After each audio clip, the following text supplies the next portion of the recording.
मेरी ऊर्जा की स्रोत प्यारे बच्चों सदा खुश रहो। सफलता तुम्हारी कदम यूं चूमे जैसे हिमालय की कोई चोटी आसमान को छू ले। आज हम प्रेमचंद के फटे जूते हरिशंकर परसाई द्वारा लिखा हुआ व्यंग्य लेख पढ़ने जा रहे हैं। इस पर मैं आपको 2 वीडियो दूंगी। पहले वीडियो में मैं पूरा पाठ समझाऊंगी शब्दार्थ और मुहावरे लोकोक्तियों के साथ और लेखक परिचय के भी दूंगी, और दूसरे वीडियो में उससे संबंधित प्रश्न व्याख्या आदि पर विचार करेंगे। प्रेमचंद के फटे जूते, इस पाठ को पढ़ने से पहले 3 बातों पर विचार करना बहुत जरूरी है। सबसे पहला, ये व्यंग्य लेख है। व्यंग्य किसे कहते हैं? व्यंग्य का मतलब होता है विकलांगता, विडंबना, बुराई, टेढ़ापन।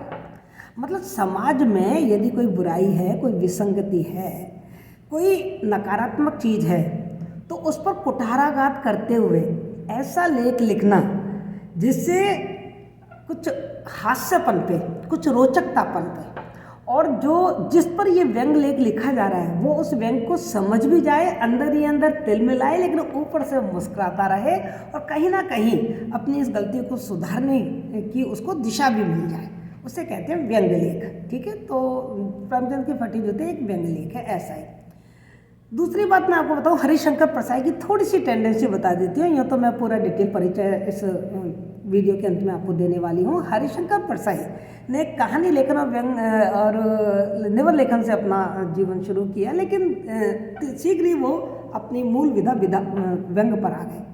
व्यंग को उन्होंने हिंदी साहित्य के क्षेत्र में एक स्वतंत्र विधा के रूप में प्रस्तुत किया।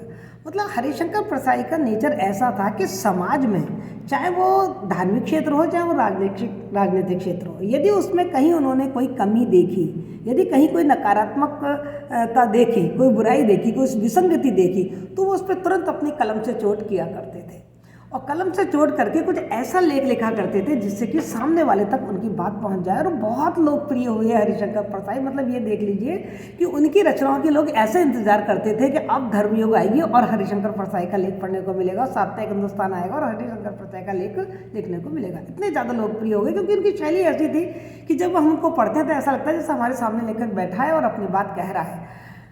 लेकिन उसका इनको अगर खामियाजा भुगतना पड़ा, क्योंकि उन्होंने ना नेताओं को छोड़ा, ना धार्मिक नेताओं को छोड़ा, ना अफसरों को छोड़ा, ना सरकारी कर्मचारियों को छोड़ा, ना पूंजीपतियों को छोड़ा, ना मीडिया को छोड़ा। वो हर की जो बुराई होती थी उस पर कोई ना कोई ऐसा चुपता हुआ तीखा व्यंग कर दिया करते थे, तो कई बार इनकी पिटाई हो जाती थी और इन्होंने इसके लिए बड़े कष्ट उठाए। तो थोड़ा सा आपको हरिशंकर परसाई का नेचर मालूम होना चाहिए इस पाठ को पढ़ने से पहले। और तीसरी बात है कि सबसे ज़्यादा आपको प्रेमचंद की पृष्ठभूमि मालूम होनी चाहिए, क्योंकि इस लेख में हम प्रेमचंद के फटे जूते के बारे में पढ़ रहे हैं। तो आप कह सकते हैं कि प्रेमचंद के फटे जूते में उन्होंने फ़ोटो खिंचाई है। जैसे आजकल हम देखते हैं कि लोग अपनी गरीबी का स्वांग भरते हैं जिससे कि लोग सहानुभूति दे सकें, तो वो वाली बात नहीं है। मैं आपको हकीकत में प्रेमचंद की स्थिति बता रही हूँ कि प्रेमचंद ने ये फटे जूते पहनकर जो फोटो खिंचाई है ये कोई दिखावा नहीं था। वास्तव में प्रेमचंद का जीवन ऐसा ही था। प्रेमचंद ने बहुत ही गरीबी और अभावों में अपना जीवन बिताया था। मैं 2-4 घटनाएं आपको बता दूं जिससे आपको लग जाए कि वास्तव में प्रेमचंद कैसा जीवन जी रहे थे। प्रेमचंद के पास इतने पैसे नहीं हुआ करते थे कि वो अपना जीवन बहुत अच्छी तरीके से चला सके। एक बार उनको अपना कोट तक बेचना पड़ा कि कुछ पैसे कमा के और घर का खर्चा चलाया जाए। और एक समय ऐसा आया कि जब उनके पास बहुत पैसों का अभाव था, वो अपनी सारी किताबें लेके एक बुक सेलर के पास पहुंच गए बेचने के लिए। वहाँ उनको कोई टीचर मिले और जब उन्होंने देखा कि ये पैसे के कारण सारी किताबें बेच रहा है, तो उस टीचर ने उनको रोका और उनको एक ट्यूशन दिलवा दी। ट्यूशन में उनको 5 रुपये मिला करते थे, 3 रुपये वो अपने घर पे खर्च के लिए दे दिया करते थे और 2 रुपये में अपना खर्च चलाया करते थे। अब आप बताइए उन्होंने कैसे अभाव झेले, जबकि वो इतने अच्छे कहानीकार थे, इतने अच्छे उपन्यासकार थे कि हाथों हाथ उनकी जो कहानियाँ थी, उनके उपन्यास थे, उनको हमने सिर्फ आंखों पर लिया। कुछ लोगों ने उनको ये भी सलाह दी कि आप फिल्म इंडस्ट्रीज बॉम्बे में जाइए, वहाँ अपनी किस्मत आजमाइए, वहाँ आपको यश भी मिलेगा और पैसा भी मिलेगा। प्रेमचंद वहाँ गए, जाने के लिए किराए के लिए पैसा तो नहीं था, मांग टांग कर वहाँ पहुँचे, लेकिन वो अपने सिद्धांतों से वहाँ समझौता नहीं कर पाए। वो फिल्मी दुनिया के जो बेतुके निर्देशन था और जो दिखावा था और जो अनैतिकता थी उससे वो समझौता नहीं कर पाए। गरीबी में जी लेंगे, लेकिन वो वहाँ से लौट कर आ गए। एक बार का समय कि उनका कोट फट चुका था, उनके पास गर्म कपड़े नहीं थे। उनकी पत्नी ने कैसे तैसे जुगाड़ करके उनको कुछ पैसे दिए, लेकिन प्रेमचंद बिना कोट के घर आ गए। कोई बात नहीं, पत्नी ने दोबारा पैसे इकट्ठा करके दिए, फिर उन्होंने वो कोट नहीं खरीदा। उनकी पत्नी को बहुत गुस्सा आया, बोले मैं तुमको 2 बार पैसे दे चुकी हूँ और तुम अपने लिए कोई गर्म कोट नहीं सिलवाती। प्रेमचंद ने जवाब दिया कि मेरी प्रेस के कर्मचारियों की तनख्वाह ज़्यादा ज़रूरी है, वो भूखे मरे मैं गर्म सूट पहन के घूमूं, को ये अच्छा लगेगा? मतलब ऐसे थे प्रेमचंद।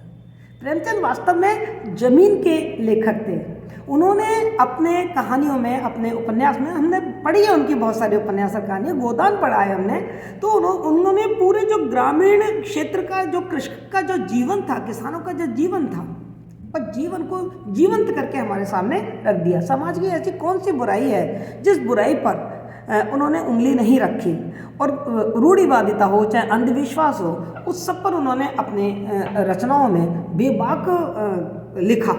और वो दूसरे लेखकों को भी यही प्रोत्साहित करते थे कि आप ना मुझे गुलदस्ते या गार्डन ऐसे लेख मत लिख के भेजिए, मुझे तो आप जनता से जुड़ी हुई रचना लिख कर भेजिए, मैं अपने हंस प्रकाशन में, अपने सरस्वती पत्रिका में उसको प्रकाशित करूँगा।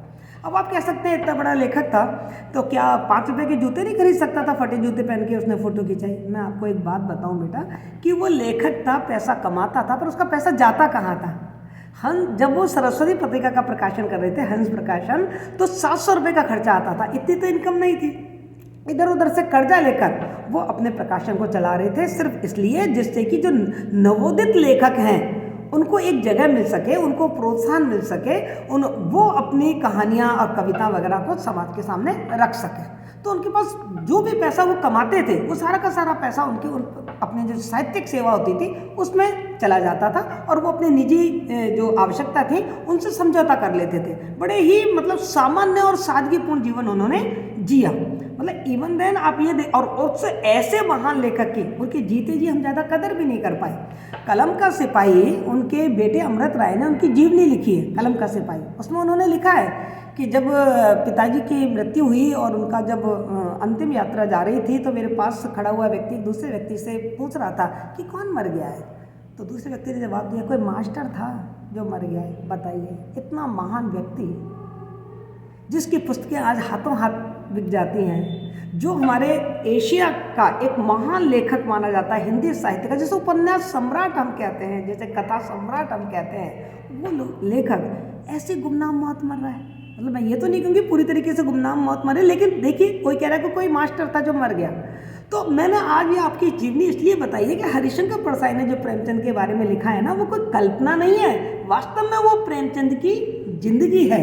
और उसी ज़िंदगी को उन्होंने इस व्यंग लेख में प्रेमचंद के फटे जूते के नाम से जो शीर्षक से उन्होंने जो व्यंग लेख लिखा है उसमें हमारे सामने साकार कर दिया है। तो मुझे लगता है अब आपको काफ़ी अच्छी खासी पृष्ठभूमि मिल गई है, अब बहुत अच्छी तरीके से इस लेख को समझ पाएंगे। मैं इस लेख का वाचन करती हूँ, आनंद लीजिए इस लेख का। प्रेमचंद का एक चित्र मेरे सामने है, पत्नी के साथ फोटो खिंचा रहे हैं, सिर पर किसी मोटे कपड़े की टोपी, कुर्ता और धोती पहने हैं, कनपट्टी चिपकी हुई है, गालों की हड्डियां उभर आई हैं और घनी बूझे चेहरे को भरा भरा बतलाती हैं। पाँवों में कैनवस के जूते हैं जिनके बंद बेतरतीब बंधे हैं। लापरवाही से उपयोग करने पर बंद के सिरों पर लोहे की पतरी निकल जाती है और छेदों में बंद डालने में परेशानी होती है, तब बंद कैसे भी कस लिए जाते हैं। जूते पहनने का तरीका बताया उनका। दाहिने पाँव का जूता ठीक है, मगर बाएं जूते में बड़ा छेद हो गया है जिसमें से अंगुली बाहर निकल आई है। मेरी दृष्टि इस जूते पर अटक गई। मैं सोचता हूँ फोटो खिंचवाने की अगर यह पोशाक है तो पहनने की कैसी होगी? नहीं, इस आदमी की अलग अलग पोशाकें नहीं होंगी, इसमें पोशाकें बदलने का गुण नहीं है, यह जैसा है वैसा ही फोटो में खिंच जाता है। मैं चेहरे की तरफ देखता हूँ। क्या तुम्हें मालूम है मेरे साहित्यिक पुरखे कि तुम्हारा जूता फट गया है और अंगुली बाहर दिख रही है? क्या तुम्हें इसका जरा भी एहसास नहीं है? जरा लज्जा, संकोच, झेप नहीं है? क्या तुम इतना भी नहीं जानते कि धोती को थोड़ा नीचे खींच लेते तो अंगुली ढक सकती थी? मगर फिर भी तुम्हारे चेहरे पर बड़ी बेपरवाही, बड़ा विश्वास है। फोटोग्राफर ने जब रेडी प्लेस कहा होगा तब परंपरा के अनुसार तुमने मुस्कान लाने की कोशिश की होगी। दर्द के गहरे कुएं के तल में कहीं पड़ी मुस्कान को धीरे धीरे खींचकर ऊपर निकाल रहे होंगे कि बीच में ही क्लिक करके फोटोग्राफर ने थैंक यू कह दिया होगा। विचित्र है तुम्हारी यह अधूरी मुस्कान। यह मुस्कान नहीं, इसमें उपहास है, व्यंग है। ये कैसा आदमी है जो खुद तो फटे जूते पहने फोटो खिंचा रहा है पर किसी पर हंस भी रहा है? फोटो ही खिंचाना था तो जूते ठीक तरीके पहन लेते। फोटो न खिंचाने से क्या बिगड़ता? शायद पत्नी का आग्रह रहा होगा और तुम अच्छा चल भाई कहकर बैठ गए होंगे। मगर ये कितनी बड़ी ट्रेजेडी है कि आदमी के पास फ़ोटो खिंचाने को भी जूता ना हो। मैं तुम्हारी ये फ़ोटो देखते देखते तुम्हारे क्लेश को अपने भीतर महसूस करके जैसे रो पड़ना चाहता हूँ, मगर तुम्हारी आँखों का यह तीखा दर्द भरा व्यंग मुझे एकदम रोक देता है। तुम फ़ोटो का महत्व नहीं समझते होते तो किसी से फ़ोटो खिंचाने के पहले जूते मांग लेते। लोग तो मांगे की कोट से वर दिखाई करते हैं और मांगे की मोटर से बारात निकालते हैं। फ़ोटो खिंचाने के लिए बीवी तक मांग लेते हैं, तुमसे जूते ही ना मांगते बने। तुम फ़ोटो का महत्व नहीं जानते। लोग तो इत्र चुपड़कर फ़ोटो खिंचाते हैं जिससे फ़ोटो में खुशबू आ जाए। गंदे से गंदे आदमी का फ़ोटो भी खुशबू देती है। टोपी 8 आने में मिल जाती है और जूते उस ज़माने में भी 5 रुपये से कम में क्या मिलते होंगे। जूता हमेशा टोपी से कीमती रहा है। अब तो जूते की कीमत और बढ़ गई है। एक और जूते पर 2500 टोपियाँ न्यौछावर होती हैं। तुम भी जूते और टोपी के आनुपातिक मूल्य के मारे हुए थे। ये विडंबना मुझे इतनी तीव्रता से पहले कभी नहीं चुभी जितनी आज चुभ रही है। जब मैं तुम्हारा फटा जूता देख रहा हूँ तो महान कथाकार, उपन्यास सम्राट, युग प्रवर्तक और जाने क्या क्या कहलाते थे, मगर फोटो में तुम्हारा जूता फटा हुआ है। मेरा जूता भी कोई अच्छा नहीं है। लेखक कह रहा है मेरा जूता भी कोई अच्छा नहीं है। ये ऊपर से अच्छा दिखता है, उंगली बाहर नहीं निकलती, पर उंगली के नीचे का तला फट गया है। अंगूठा जमीन से घिसता है और पैनी मिट्टी पर कभी रगड़ खाकर लहू लुहान हो जाता है। पूरा तला गिर जाएगा पर पूरा पंजा छिल जाएगा, मगर उंगली बाहर नहीं दिखेगी। तुम्हारी उंगली दिखती है पर पाँव सुरक्षित है। मेरी उंगली ढकी है पर पंजा नीचे से घिस रहा है। तुम पर्दे का महत्व नहीं जानते और हम पर्दे पर कुर्बान हुए जा रहे हैं। तुम फटा जूता बड़ी ठाट से पहनते हो, मैं ऐसे नहीं पहन सकता। फोटो तो जिंदगी भर इस तरह नहीं खिंचा सकता, चाहे कोई मेरी जीवनी बिना फोटो के ही छाप दे। तुम्हारी ये व्यंग मुस्कान मेरे हौसले पस्त कर देती है। क्या मतलब है इसका? कौन सी मुस्कान है ये? क्या होरी का गोदान हो गया? क्या पूस की रात में नील गाय हल्कू के खेत चर गई? क्या सुजान भगत का लड़का मर गया? क्योंकि डॉक्टर साहब क्लब छोड़कर नहीं आ सकते? नहीं, मुझे लगता है माधव औरत के कफन के चंदे की शराब पी गया, वही मुस्कान मालूम होती है। मैं तुम्हारा जूता फिर देखता हूँ, कैसे फट गया होगा मेरी जनता के लेखक का जूता। क्या बहुत चक्कर काटते रहे? क्या बनिए के तगादे से बचने के लिए मील 2 मील का चक्कर लगाकर घर लौटते थे? चक्कर लगाने से जूता फटता नहीं है, घिस जाता है। कुंभन दास का जूता भी फतेहपुर सीकरी आने जाने में घिस गया था। उसे बड़ा पछतावा हुआ। उसने कहा आवत जात पनैया घिस गई और बिसर गयो हरिराम। और ऐसे बुलाकर देने वालों के लिए उन्होंने कहा था कि जिनके देखे दुख उपजत है तिनको करवो परे सलाम। मैं कुंभन दास की स्टोरी भी आपको सुनाऊंगी अलग से। जूते से चलने से जूता घिसता है, फटता नहीं है। तुम्हारा जूता कैसे फट गया? मुझे लगता है तुम किसी सख्त चीज़ को ठोकर मारते रहे हो। कोई चीज़ जो परत दर परत सदियों से जम गई है, उसे शायद तुमने ठोकर मार मार कर अपना जूता फाड़ लिया। कोई टीला जो रास्ते में खड़ा था, उस पर तुमने अपना जूता आजमाया। तुम उसे बचाकर उसके बगल से भी तो निकल सकते थे। टीलों से समझौता भी तो हो सकता था। सभी नदियाँ पहाड़ थोड़े फोड़ती हैं, कोई रास्ता बदल कर घूम कर भी तो चली जाती है। तुम समझौता नहीं कर सके। क्या तुम्हारी भी वही कमजोरी थी जो होरी को ले डूबी? वही नेम धर्म वाली कमजोरी? नेम धर्म उसकी भी जंजीर थी, मगर तुम जिस तरह मुस्कुरा रहे हो उससे लगता है शायद नेम धर्म तुम्हारा बंधन नहीं था, वो तो तुम्हारी मुक्ति थी। तुम्हारी यह पाप की उंगली मुझे संकेत करती सी लगती है, जिससे तुम घृणित कर समझते हो, जिससे तुम घृणा करते हो, उसकी तरफ तुम हाथ की नहीं पाँव की उंगली से इशारा करते हो। तुम क्या उसकी तरफ इशारा कर रहे हो जिसे ठोकर मारते मारते तुमने जूता फाड़ लिया? मैं समझता हूँ, मैं समझता हूँ, तुम्हारी उंगली का इशारा भी समझता हूँ और ये व्यंग मुस्कान भी समझता हूँ। तुम मुझ पर या हम सब पर हंस रहे हो, उन पर जो उंगली छिपाए और तलुआ घिसाए चले जा रहे हैं, उन पर जो टीले को बचाकर बरकाकर बाजू से निकल रहे हैं। तुम कह रहे हो मैंने तो ठोकर मार मार कर जूता फाड़ लिया, उंगली बाहर निकल आई पर पाँव तो बच गया। तुम कह रहे हो मैं चलता रहा, मगर तुम उंगली को ढांकने की चिंता में तलवे का नाश कर रहे हो। तुम चलोगे कैसे? मैं समझता हूँ, मैं तुम्हारे फटे जूते की बात को समझता हूँ, उंगली का इशारा समझता हूँ, तुम्हारी व्यंग मुस्कान को समझता हूँ। ये है प्रेमचंद के फटे जूते, जो हरिशंकर परसाई ने एक व्यंग के लेख के रूप में हमारे सामने रखा। हम जो इसमें शब्दार्थ हैं उन शब्दार्थ पर आप थोड़ा सा ध्यान दे लीजिए, और इसमें जो मुहावरे और लोकोक्ति आए हैं उनके अर्थ भी मैं आपको समझा देती हूँ, जिससे कि जब आप इसको पढ़ें तो और अच्छी तरह समझ में आ जाए। कैनवस का मतलब होता है जो मोटा कपड़ा होता है जिसके जूते बनाए जाते हैं। एहसास महसूस होने का जो भाव है उसको एहसास कहते हैं। रेडी प्लीज आप अंग्रेजी से समझते हैं, जब फोटोग्राफर फोटो खींचता तो तैयार है, कृपया तैयार हो जाइए। और क्लिक मतलब बटन को दबा देना। थैंक यू, जानते ही हो आप, आजकल तो अंग्रेजी ज़्यादा आती है आपको। थैंक यू मैंने धन्यवाद। ट्रेजेडी मतलब दुख की बात, दुखांतिका। और क्लेश मतलब कष्ट, परेशानी, दुख हो रहा है। आनुपातिक का मतलब होता है तुलनात्मक रूप से। कुर्बान का मतलब होता है बलिदान हो जाना। तगादा मतलब ये होता है कि किसी से मांगने जाना, मतलब कोई पैसे की वसूली करने जाना, उसको कहते हैं तगादा करना। और बरकाकर मतलब बचाकर निकल जाना। जैसा कि हम जानते हैं कि कुछ मुहावरे और लोकोक्तियों का भी प्रयोग लेखक ने खुलकर किया है। हौसले पस्त हो जाना मतलब निराश हो जाना। अंगुली का इशारा मतलब कुछ बताने की कोशिश करना। व्यंग मुस्कान मतलब मजाक उड़ाना किसी का। बाजू से निकलना मतलब साइड से निकल जाना, कठिनाइयों को छोड़कर और सरलता का मार्ग अपना लेना। रास्ते पर खड़ा होना मतलब बाधा उपस्थित करना। ठोकर मारना मतलब चोट करना। और टीला खड़ा होने का मतलब है कि मतलब जैसे टीला बहुत ऊंचा होता है तो ऐसे हमारे जीवन में कोई बहुत बाधाएं हो जाएं, उसको कहते हैं टीला खड़ा हो जाना। और पहाड़ फोड़ने का मतलब होता है बाधाओं को नष्ट करना। और जंजीर होना का मतलब है बंधनों में जकड़ लेना, उसको कहते हैं जंजीर होना। तो ये मैंने आपको थोड़ी सी मुहावरी लोकोक्ति शब्दार्थ पता है। यदि आप इनको अच्छी तरह से समझ लेंगे तो जब दोबारा से पाठ पढ़ेंगे या सुनेंगे तो आपको ये पाठ बहुत अच्छी तरीके से समझ में आ जाएगा। अब जैसा कि मैंने आपसे कहा था इस पाठ को मैंने पढ़ा दिया है। आइए थोड़ा सा हरिशंकर परसाई जी का परिचय देख लेते हैं।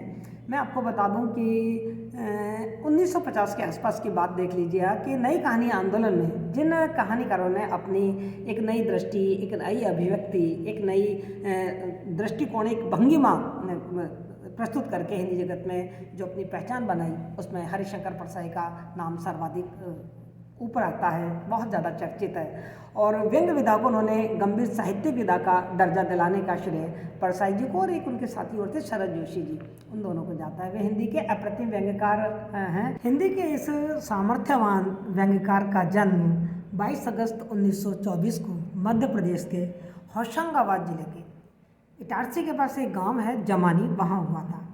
इनके पिताजी का नाम जुमनलाल था और माता का नाम चंपाबाई था। इन्होंने हिंदी विषय में एमए किया और सरकारी नौकरी की, लेकिन 1942 में इन्होंने सरकारी नौकरी को छोड़ दिया और स्वतंत्र लेखन प्रारंभ किया। इनको साहित्य अकादमी पुरस्कार से भी सम्मानित किया गया। 1995 में इस सामर्थ्यवान हिंदी में व्यंग्य विधा का पुरोधा प्रवर्तक हरिशंकर परसाई की मृत्यु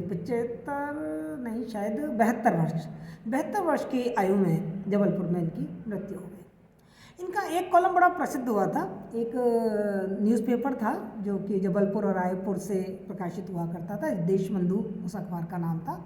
उसमें एक कॉलम छपा करता था, पूछिए परसाई से, जिसमें लोग परसाई जी से प्रश्न पूछा करते थे और परसाई जी उसके जवाब दिया करते थे। प्रारंभ में ये प्रश्न बड़े हल्के फुल्के और थोड़े इश्किया मिजाज के, थोड़े मजाक वाले इस तरीके के प्रश्न होते थे, लेकिन परसाई जी ने इस कॉलम को धीरे धीरे समाज की गंभीर समस्याओं के साथ जोड़ दिया और फिर ये कॉलम मध्य प्रदेश से बाहर निकाल कर पूरे देश में छा गया। देश के बाद अंतर्राष्ट्रीय स्तर पर भी इस कॉलम की बड़ी प्रसिद्धि हुई। यूँ तो उन्होंने कहानियाँ लिखी, उपन्यास भी लिखे, किंतु जल्दी ही वे अपनी मुख्य विधा व्यंग्य की ओर मुड़ गए। उन्होंने व्यंग्य विधा को एक गंभीर रचनात्मक विधा के रूप में हमारे सामने प्रतिष्ठित किया। पहले व्यंग्य एक स्वतंत्र विधा नहीं मानी जाती थी, कहानी, उपन्यास, कविता का ही एक अंग होता था। उन्होंने वसुधा नाम के एक पत्र का संपादन किया, लेकिन उसमें बहुत घाटा होने लगा, तो फिर उनको उसको भी बंद करना पड़ा। उसके बाद वो नियमित रूप से पत्र पत्रिकाओं में लिखने लगे। मतलब पहले ये नौकरी किया करते थे, लेकिन इनके लेखन में बड़ी बाधा उपस्थित होती थी, तो उन्होंने वो नौकरी छोड़ के और लेखन को स्वतंत्र रूप से अपना लिया था।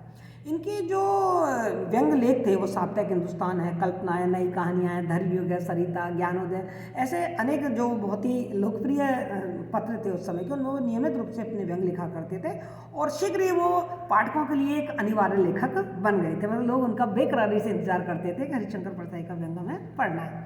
उन्होंने जो कृतियाँ लिखी हैं उन कृतियों को हम मुख्य रूप से 3 भागों में बांट सकते हैं। सबसे पहले उनके हास्य व्यंग संकलन देखते हैं। विकलांग श्रद्धा का दौर, सदाचार का ताबीज, बेईमानी की परत, तब की बात और थी, शिकायत मुझे भी है, ठिठुर तो हुआ गणतंत्र, जो आपके पिछली बार कोर्स में था, वैष्णव के फिसलन, पगडंडियों का जमाना, निठल्ले की कहानी, सुनो भाई साधो, और अंत में भूत के पाँव।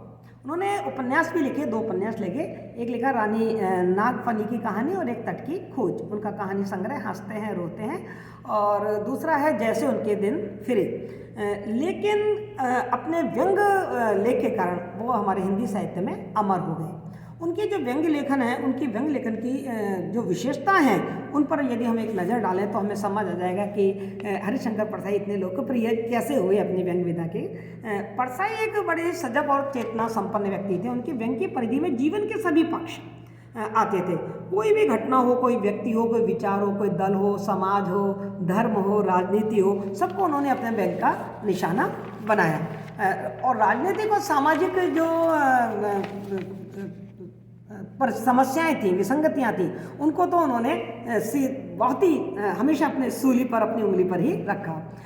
प्रमुख रूप से जो उनके व्यंग हैं वो राजनीतिक विद्रुतताओं पे तो बहुत ही तीखे व्यंग उन्होंने लिखे हैं, और उसके साथ साथ सामाजिक, मतलब यदि मैं आपको एक बात बताऊं कि यदि हमको स्वतंत्र भारत के इतिहास को पढ़ना है तो हमें परसाई जी के व्यंग को पढ़ लेना चाहिए। हम स्वतंत्र भारत के इतिहास को बहुत आसानी से समझ जाएंगे, क्योंकि जो हरिशंकर परसाई थे वो कोई साधारण व्यंग्यकार नहीं थे, वो एक संघर्षशील लेखक थे, और उन्होंने समाज की और अपने समय की जो विकृतियां थी उन पर बड़ा तीखा प्रहार किया है। एक बात, खास बात क्या है कि उनके जो व्यंग हैं वो हमको हंसाते नहीं हैं, गुदगुदाते नहीं हैं, बल्कि उनका व्यंग तिल मिलाता है।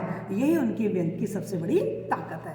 परसाई का जो व्यंग है वो कोई भाषा का कौतुक नहीं है, बल्कि जीवन से लड़ने का एक हथियार है। उनका व्यंग शब्दों से नहीं बल्कि जीवन की परिस्थितियों से उपजता है।